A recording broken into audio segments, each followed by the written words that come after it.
Hello dear friends, this is the Foam Support channel.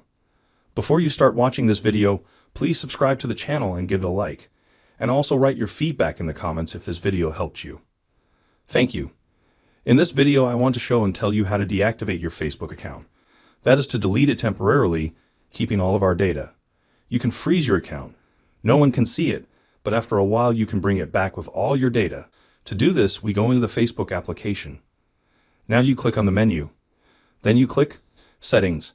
In the search for the word Delete, we click on this inscription. Now we have a choice to completely delete or deactivate our account. Click Deactivate.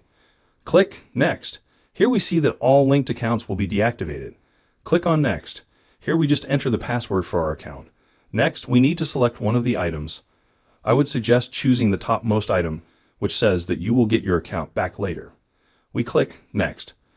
Below that, we'll select how long we want to deactivate our profile. Click Next again. And after all these steps, we completely log out of our Facebook, and as soon as we log back into our account is activated. That's the easy way. Like it and subscribe to the channel. Bye bye. See you later.